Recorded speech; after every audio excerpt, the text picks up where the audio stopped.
E aí, gente, tudo bem? Meu nome é Vitor e eu vim compartilhar com vocês a respeito da passagem bíblica que a gente vai estudar essa semana nos PGs. A segunda parte de Romanos 4. Romanos 4, do versículo 9 até o 25. Então, só continuando o que a gente estudou na semana passada, Paulo vai progredir na ideia de que a justificação, a nossa salvação, ela não vem pelas obras, pela obediência a algum tipo de ordenança, mas sim ela vem pela fé em Cristo Jesus.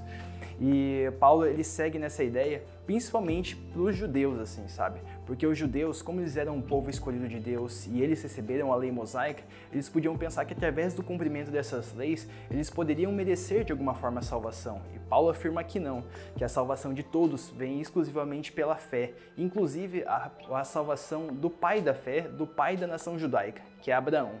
Então, Paulo fala que Abraão ele já havia sido justificado pela fé antes de ser circuncidado. Isso porque que Paulo ele ressalta isso? Que os judeus poderiam pensar que a salvação de Abraão veio porque ele foi circuncidado, veio por causa daquele sinal externo, mas na verdade não. Antes da circuncisão, Abraão já havia sido justificado pela fé. De igual modo, Abraão já havia sido justificado antes da lei. Por quê? Porque a lei é a lei que veio para Moisés, e Moisés ele veio centenas de anos depois de Abraão. Então Abraão também não poderia ter sido salvo pela obediência à lei, porque Abraão não tinha lei. Na verdade, Paulo vai falar que o papel da lei nunca foi trazer salvação, igual alguns poderiam pensar naquela época, e inclusive nos dias de hoje, poderiam pensar que para o povo judeu, quando eles obedeciam à lei, isso levava eles à salvação, à justificação. Na verdade, o que a lei fazia era que ela ressaltava a transgressão do povo judeu. Como assim ressaltava? Eu vou explicar um pouco melhor, eu vou dar um exemplo para ficar um pouco mais didático. Suponhamos que não existisse lei no Brasil e eu fosse lá e matasse uma pessoa. Se eu mato uma pessoa, independente de existir lei ou não, aquilo é errado em qualquer lugar. Todo mundo sabe que matar pessoas é errado. Porém, acontece que no Brasil existe uma lei que diz que matar uma pessoa é crime. Então, se eu mato uma pessoa existindo a lei, é como se eu fosse duplamente culpado, porque além de ser moralmente errado, está escrito que é um crime. Então, quando eu cometo esse pecado, a lei evidencia a minha transgressão. De igual forma, a lei no Antigo Testamento tinha essa função de evidenciar a transgressão do povo judeu, portanto, a salvação deles não poderiam vir pela lei. A salvação deles e a salvação de Abraão tinha que vir pela fé. Mas o que seria essa fé? Será que é simplesmente crer que Deus existe, crer que Deus está lá no céu, esse tipo de coisa?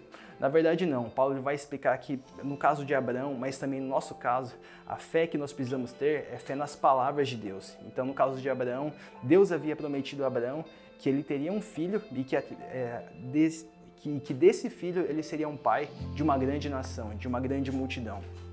E Abraão, ele podia ter duvidado disso, porque ele já era velho, Sara já era velha, as circunstâncias não estavam a favor de Abraão, mas Abraão escolheu, apesar das circunstâncias, crer nas palavras do Senhor, crer que ele era poderoso e fiel para cumprir a promessa que ele havia prometido a Abraão, apesar de tudo aquilo que os olhos dele estavam vendo. Ele escolheu crer, a Bíblia fala que ele esperou contra a esperança.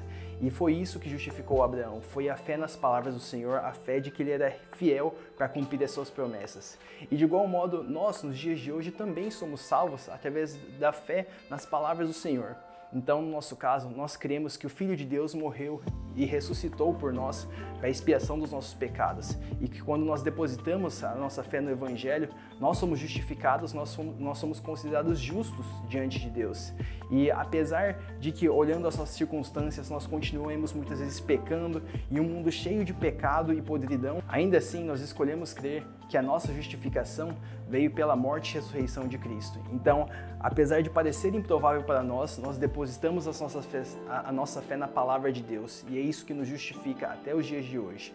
Então, é isso que eu queria trazer para vocês, gente. Espero que isso tenha edificado as suas vidas. E é isso aí. Até mais.